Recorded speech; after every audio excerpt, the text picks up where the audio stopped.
Hi, it's Eva. Today I'm going to be talking about um, the relationship between the empath and the narcissist, which I think I've done a little bit before, but I've been going through this whole series on YouTube.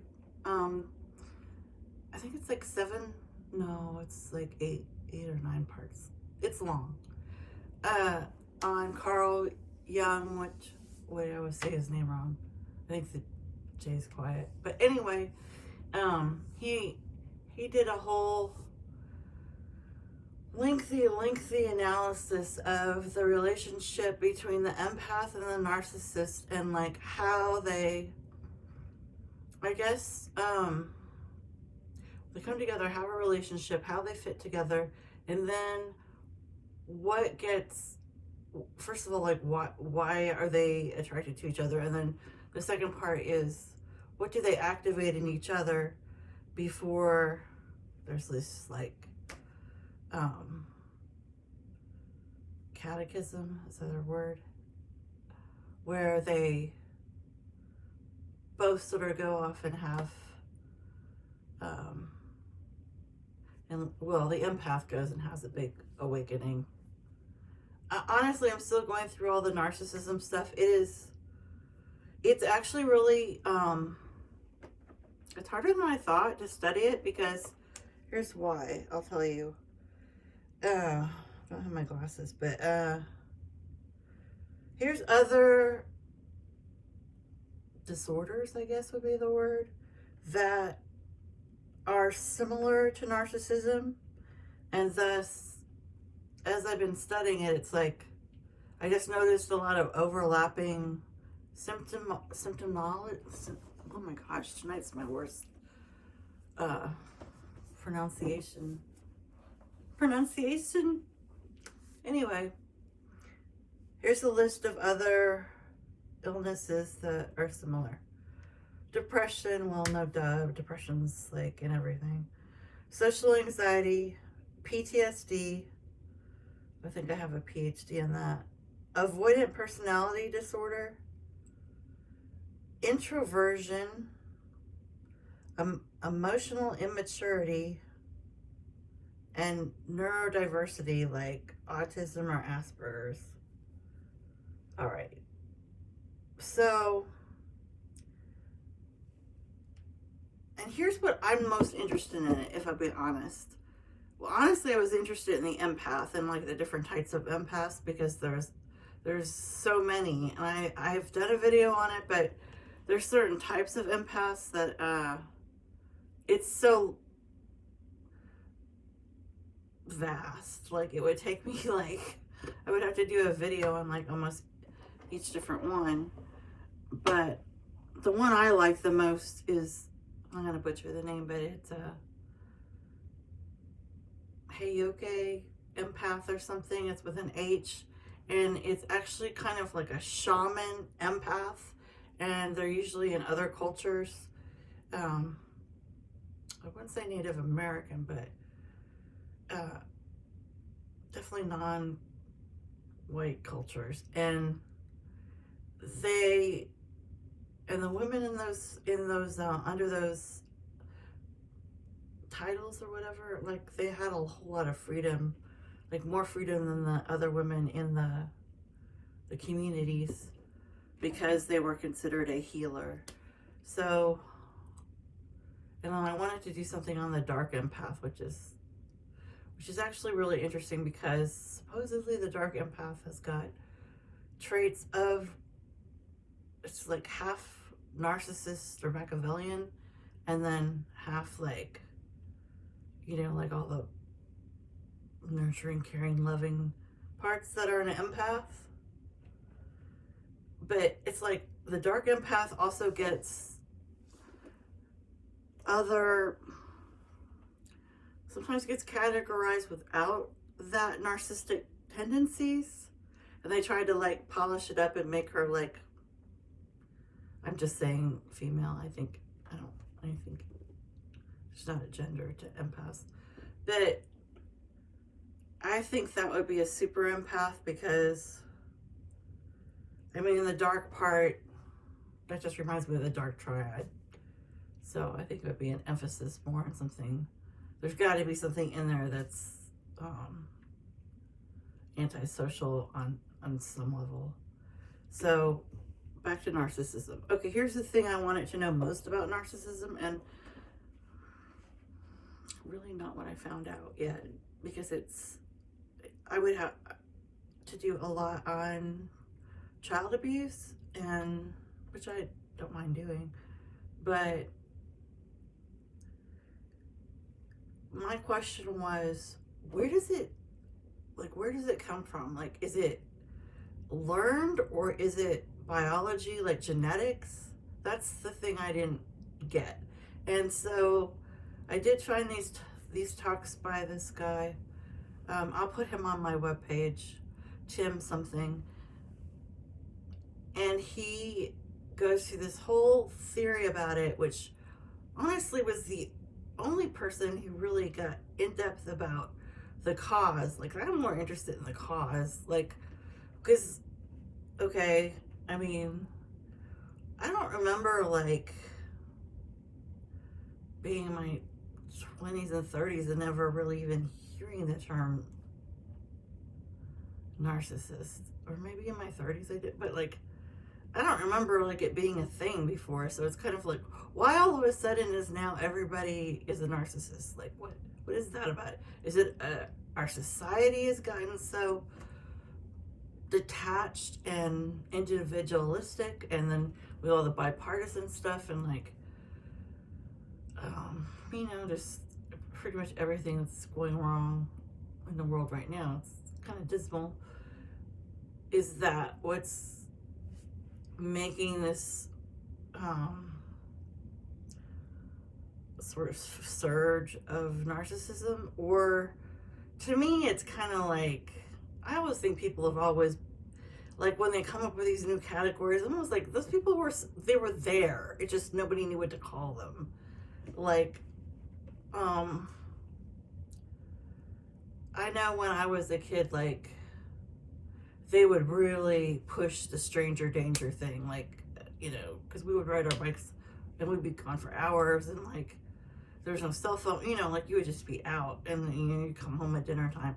But it's like, we would, get dark if it was daylight savings, and it's like, it wasn't a big deal. But like, we did get these huge lectures from parental figures about stranger danger, and then now they've done all this research, and it actually turns out that the likelihood of a kid or baby getting abducted is by a stranger is like frighteningly low. It's really, I mean, considering all the TV and movies about all that, and like kid on the milk carton and all that, and it's like, it's always either family members, friends of the family, or like a coworker. Like, there's some kind of like with Elizabeth Smart, like when she got kidnapped, it was her dad used to he had a bit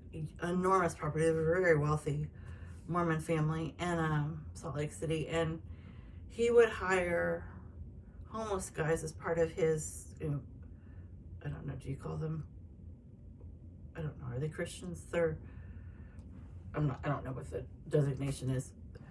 Anyway, part of his religious service, he would often hire homeless guys and bring them back to his property and have them do jobs instead of like contracting a company. Or if he did contract a company and they needed extra people, that's what he would do. And it turned out, like, when it was all said and done, that his daughter had been kidnapped by one of those guys. Now, whether he was one of the homeless guys or he was part of the team that was working with the homeless, I don't know. But the whole reason I brought that up is because it really goes to the point that it really is usually somebody that has access to the kid and knows their routine. And that's usually the last person parents are gonna consider. Because one, your kid's missing, and it's traumatic enough. You're not gonna then try to freak yourself out and be like, it's probably Aunt Carol or, Uncle Bob. So with narcissism, I just felt like there has to be like a said formula. Like there has to be like some kind of, almost like an arithmetic problem, like X and X and Y, adds up to. There has to be some kind of like core characteristics, core behavior. There has to be some abuse or neglect of some kind. Like, why would somebody, or would they just be born with it? Because I know, like with psychopaths, what's the other ones? Sociopaths. They're usually, one of them is more biologically determined, the other one's more, I think it's a sociopath is more learned behavior. And that's it. And the psychopath is more either genetic or passed down. Yeah.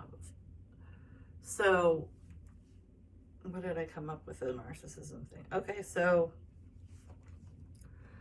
this gentleman who studied it, he pretty much came up with the idea that, now he did do research, and you'll see that if you go to my page, which is Threads off Instagram, and I'll put the YouTube videos. But he had this super interesting theory that I've like literally never even heard of. I've tried to look it up a little bit, but his theory was like, he thinks it's learned. He thinks, and he also pointed out that like a true narcissist is really not, a full narcissist is not that common. Like, it's more like people with narcissistic tendencies. Okay, so like there's a huge difference between being in the category itself, and I think I went over this with bipolar or some of the other ones, or maybe it was borderline personality disorder, where it's like, you're on a spectrum. You can have the characteristics of something without, like like how people will say, oh, so-and-so is on the spectrum. They don't say they're autistic. On the spectrum means like, I don't like to use the term normal, but let's say the average person would be here, and then like on the, what do you call it, the continuum, then autism would be here. Then being on the spectrum would be like, you would be somewhere in between that. So like, you could be way closer to this or way closer to the autism or Asperger's. So I think what this gentleman is saying, I don't know if he's a psychiatrist or a psychologist, is that narcissism is more about you sort of like, how like you take those quizzes and like a I don't mean, maybe not, nobody's doing this but me, taking like a quiz in a psychology magazine. I'll ask you like all these different questions, and then you add them up and you figure out, how close you are to a certain category or something. Well, it would be like, obviously the more traits you had, to be closer to being a higher, I don't know, you know what I mean? You'd be closer to true narcissism. And then if not, it would be, maybe some of the characteristics, if you weren't, were more learned. And then the main thing he said was, the biggest predictor of narcissism is if you have one parent or two, but hopefully you're not that unlucky, one parent who was a narcissist, which then again, it's going to swing us back to like, okay, so is it learned? Because you're around this person, and kids copy behavior. We all do it. Like, even now, like I mean, I was raised by my grandmother, but I consider her my mother because that's who did all the things a mother would do. And I'll catch myself doing stuff that she did or saying phrases she said, and then it's just like, you know, if teenage me would have heard myself doing that, they would be mortified, you know, like horrified that I did that. But, you know, since she's passed away and I adored her, you know, it's kind of sentimental. It's kind of like, oh, that's neat that I had that trait. I didn't even realize it. But if you, of course, were the child of a narcissist, it would be so cute. So, from what I could tell about child abuse, I'm sorry I'm making this video, like, I'm definitely dragging it out. I'm not, it's late, yeah, I'm not on my A game. All right, so it said basically, like, if it comes from it, the biggest predictor of it is extreme child abuse. So whether that's, I don't know if that means sexual, physical, or just psychological, or all of them, but it seemed to be the biggest factor was an overbearing parent who was really aggressive in their style of picking on, berating, almost like a bully to their child, and not giving them any love, encouragement, like not considering them really a person, you know, like, you know, like you dehumanize, bullies will dehumanize somebody and then it makes it easy for them to pick on them, kind of like that. And so that was his theory. And then his theory was super fascinating because he said, oh no, I'm not sure about the empath, if that's like, I'll have to figure out if that's something that is learned or, I don't know, but it's tricky because like with women, I mean, we're just basically brought up, I mean, well, I don't know, I was brought up old-fashioned. I mean, women are predominantly brought up to be more service-oriented and do things for everybody, especially the oldest daughter usually gets it the worst, the eldest daughter. So it'd be like, I would assume that empaths would more likely be women simply because of that's just a societal trait. And then you see with that, I know narcissism, there are plenty of female narcissists, don't get me wrong, but I know the majority should be male, which makes more sense because it's like aggressive, dominant, ego-driven, almost like all the characteristics of someone who might be successful as a CEO, somebody who might be successful as like a day trader, or somebody who has the sort of qualities that are very machismo to a point of almost taking it too far. It's like 3 shades past regular machismo, you know, like to a point where it's obnoxious. So, but I mean, like those also a lot of times are people who will actually make more money or might be more business driven or workaholics or whatever because of some of those traits. Like basically they, you know, like that phrase, like you, what is it? You can't, I don't know, when you hold on to something too much.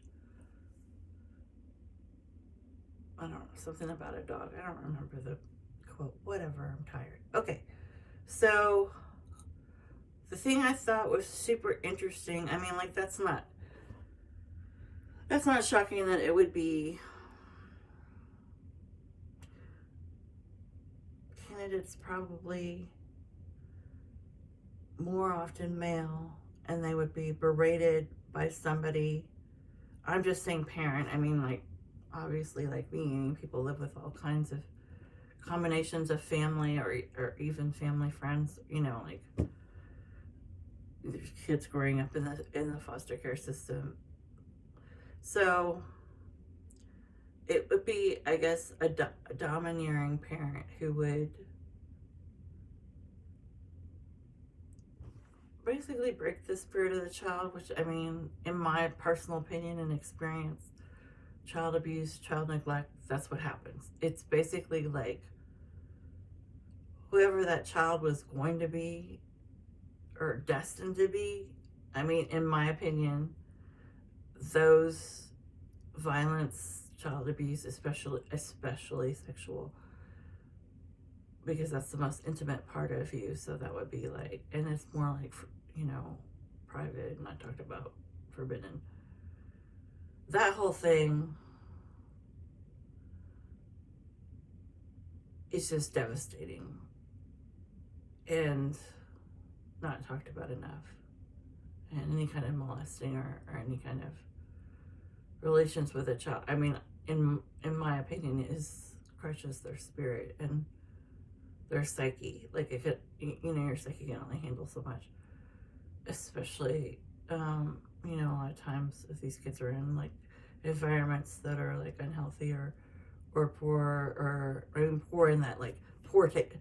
I don't mean like they don't have low income. I'm talking about more like poor in that they're like unhygienic, you know, like a poor circumstances. Like, it's like a lot of these kids have to deal with stuff that, you know, the average person doesn't think about. You know, like there's like animal feces or, you know, like spoiled milk bottles still being given to babies, and you know, like just honestly wretched living conditions, or like where there's cold air coming in, and there's no roach infested. I mean, like when I did social work training, you know, we did drive around to very out of the way destinations, and yeah, you see a lot of stuff. There's just a lot going on for children in this world, and a lot of it right under your nose. You never know. So he called it, like, when that happens to a child, he called it a soul crushing, which I've literally never heard of before, which I love that. I mean, that's a horrible, miserable idea, but intellectually I love that idea because it makes more sense. Because it's like the main thing about narcissism would be they have like a grandiose manner of projecting their own image out into the world, a grandiose sense of self. Extremely similar to mania and bipolar. Alarmingly similar. And then, you know, they're very, the lack of empathy is probably the number one thing. And not just being always focused on their needs, what they want, you know, like, so if they bet like up with an empath who, like, you know, she loves to house clean and cook, and, you know, she's fine with like whatever, you know, condescending things he wants to say, whatever, you know, she's not fine with it, but, you know, she's putting up with it. So it would be like,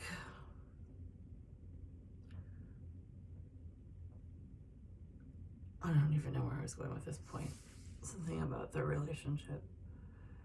Okay, let's go back to just the basic narcissism habits. Okay, so much like the parent who would belittle or bully the child, you know, causing them to be weak.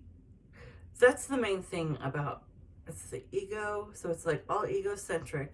Oh, I know, it was like lack of empathy. Okay, so, and that's where the empath comes in, and that's where the narcissist and the empath would be together, because like together they make one whole person, I suppose, because of their trait of the masculine, feminine. Well, they're wounded masculine and wounded feminine. They're not. I mean, empath I'm going to be just as harsh about, so I don't think I'm picking on the narcissist, because I'm going to really go to town on the empath thing. I mean, I'm an empath, but I mean, like, there's good and bad things about it. You know, the worst thing about it is you lose your sense of self, And you can do things like, you know, lose 20 years of your life and not realize, you know, oh, I was catering to everybody else's needs. And oh, look, you know, my whole life's passed me by, you know, it's like not good. The narcissist, that doesn't happen to, because they're so freaking focused on themselves. So like they would not let that happen. So basically what this guy was saying was like, okay, you have the soul breakdown, the death of the soul, because this all stems around child abuse. And I don't know,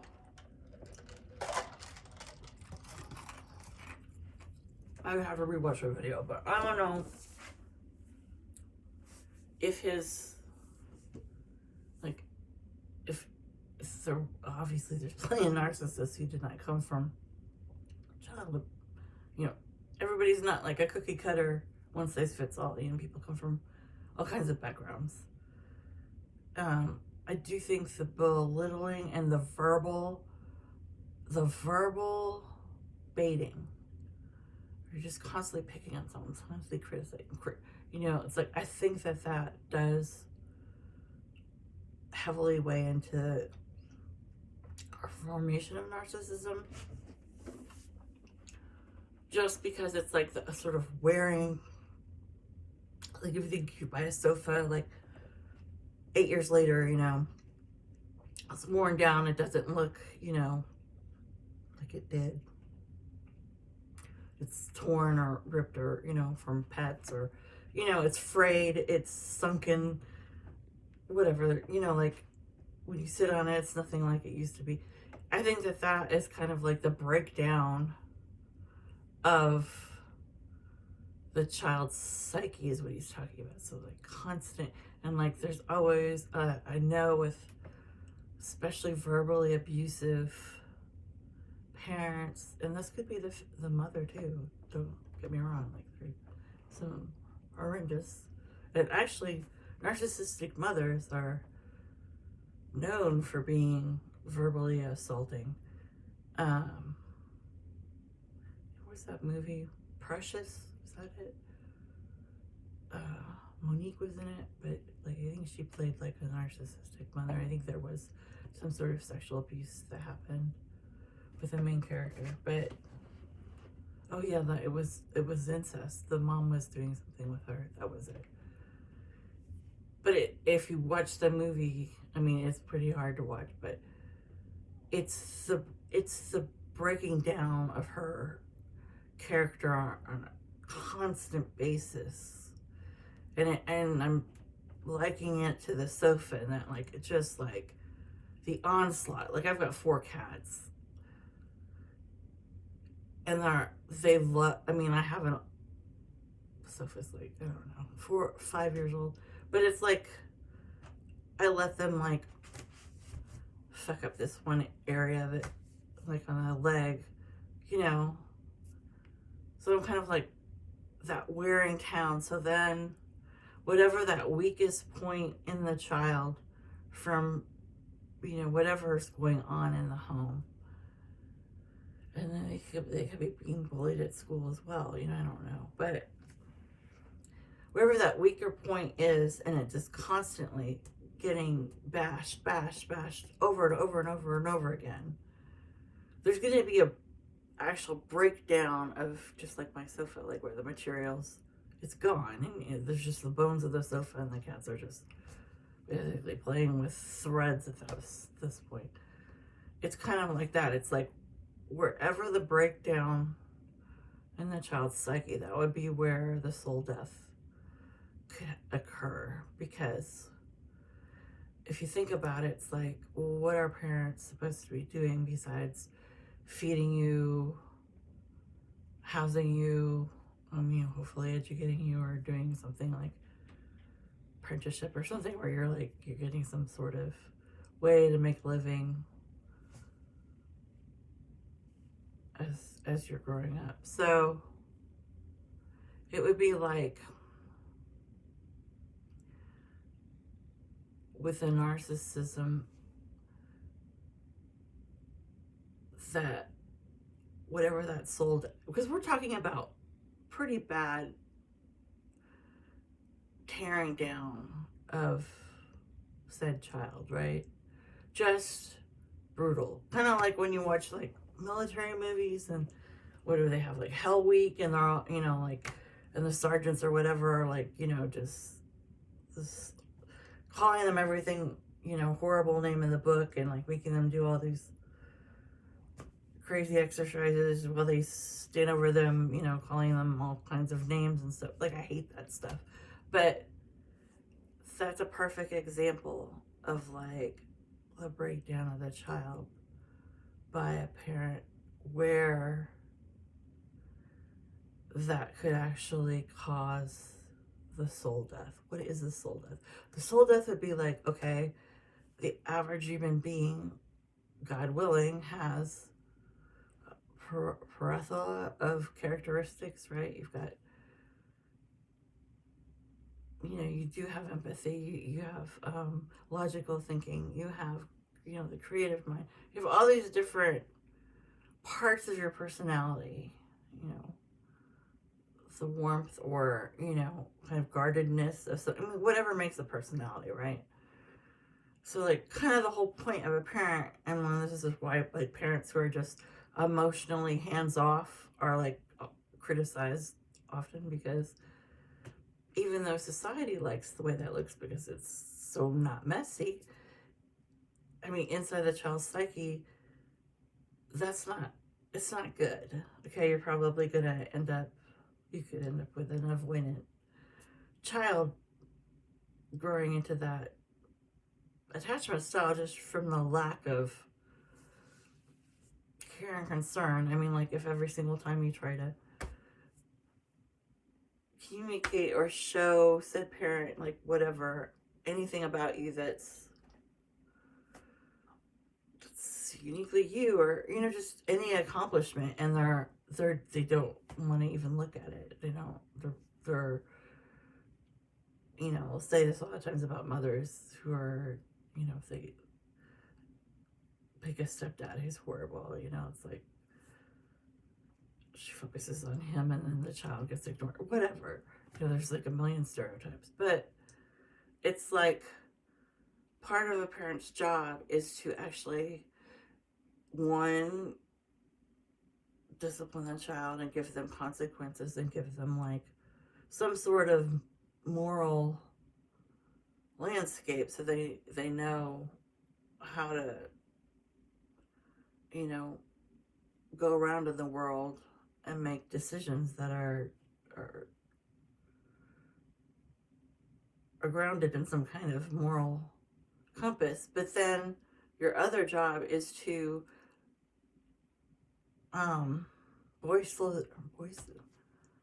just like I can't say the word, like basically like give them encouragement, like whatever, if you have a really shy kid, like to sort of get them interested in something that they like let's say they like instruments, like encourage that and try to like foster whatever characteristics in them are like special or unique, or things that they enjoy. Like, that's part of being a parent, is like you have the one side where it's like the sort of strict side, and then you have the other side, which is this is like the nurturing side, right? So that all these parts of the child would hopefully be nourished equally, so that then they could become a whole person. Well, they are a whole person just by being born, but you know what I'm saying, like, in society, be able to function in society without you. So narcissism, it is so horrendous. And I'm not saying that there's not narcissists. I mean, I'm no narcissist expert or anything. So if you hop on YouTube, there seems to be a lot of people who think they are experts in this, but it would be like the abuse is so sort of targeted in certain, but it's basically, it's like whatever is weak in the, or what considered weak in the child, whatever is considered like not macho, then they would want to root that out. And so those would be the areas the child would shut off. So it's like the fascinating thing about what he was saying is like, why do narcissists have like no ability to like, you know, see perspective from someone else's point of view, or like, you know, what did they say? Like, walk a mile in my shoes or something. You know, like, why are they unable to do that? Are they choosing to just ignore whoever they're involved with, or whoever, you know, they're spending time? Are they choosing to ignore them and just focus solely on themselves, and then they have no problem with that person like devoting themselves to them? It's like, good, I have more time to do the things I like, you know, because it's all about me. But it's like,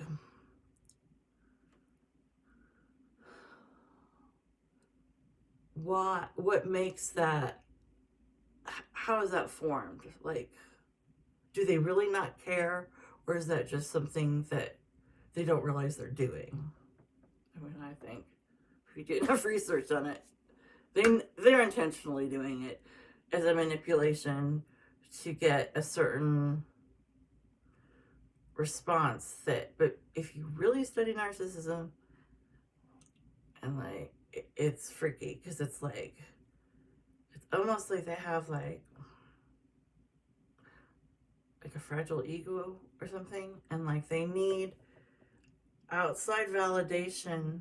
It's almost like they need that to bolster their ego into, like, if you think about a macho man, right? That's not that's not a quiet introvert type ego. You know, that's a very like bold and I mean, I'll say obnoxious, but you know what I mean? Like, that's something that's real obvious. You know, like there would be the people like, if I like go watch my daughter's soccer game when she was little, like there would always be the parents who would be like super freaking aggressive and be like in the coach's face and yelling, and you know, like, and almost like going out on the field and like making the kid do what they're trying to tell them to do if they could hear them. I mean, okay, those people, in order to create that in somebody else or foster that in someone else, essentially like making them into a bully, you would have to break down everything in them that isn't that. Okay, so I'm thinking from what he's saying is like, basically like, whoever's doing this to them, you know, to the kid, it's like the kid is now in survival mode, because unfortunately for children, which is, you know, like part of my platform is like speaking out against child abuse, since I was abused, is I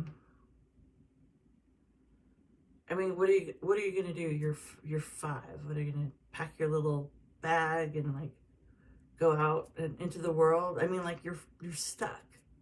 You know, you can't. What, you're gonna wait till you're 16 and you can get emancipated? I mean, I know from personal experience, this is a big deal, and I definitely compromised my life severely over that. But it's like a kid. The kid doesn't have options like we have options. I may not like it, but like, I mean, tomorrow I could go get a one-way ticket to somewhere I've never been, and you know, when I landed there, you know, I could get a job doing whatever, you know, like, since I'm disabled, it might be like a pain in the ass, but I mean, I eventually get something. But my point is that as a kid, you can't just go to the airport, you know what I mean, and like go start a new life for yourself. You're like, you are basically screwed if your home life is horrible. So what the kid does in order to get through living with that berated, aggressive, mean-spirited person who's raising them, is they will shut off parts of their psyche So, and that's what they call the soul death, so that they actually don't develop. So like the rest of them's developing, like the anger in them's developing, like, you know what I mean? Like the vocal whatever you would need to be able to, like, you would have to have some kind of like intimidating voice or, you know, you have to have something. Testosterone, I guess, would be fine. But like the parts of you that are, I guess, like the empath would be all the areas that would be shut down. But the child would shut them down to survive in the household and to keep the angry parent from obsessively criticizing them. They would shut down the areas of themselves that were unappealing to the parent, so that equals less abuse. So you get rid of why you're being abused. You know what I'm saying? Like, someone's bullying you because, you know, they don't like the way you do something. It's like, well, if you quit doing that thing, well, then they stop. But usually it's not about a certain thing you do. It's like, you just got scapegoated. Like, it could be anybody, but they just picked you because they have to have, you know, somebody to pounce on. They have to have prey. So it's usually not about the thing you're doing. It's about, they just decided that you're the other, you know, like you are the outlier. You are the one that doesn't fit in. So I'm going to stop this video now because it's getting too lengthy, but I guess I might have to make another one just about a narcissist, because I'm telling you, it is vast. It is crazy how much I can tell why this is like such like a disorder du jour, because the amount of information, both peer-reviewed or, you know, just basic like Psychology Today articles about this issue is actually ridiculous how much there is. It just shows you how big of an issue is. And then you go into gender studies, like, and again, like, maybe next time I'll get into women narcissists, because I'm going to do a talk on psychopathy and get into just do psychopaths this time, and I want to do some on women psychopaths, because they exist. Kind of interesting. Okay, well, I guess that was really cheerful. We got to talk about children being berated and children being abducted from their house. I mean, like, it's been a hoot. Okay, bye.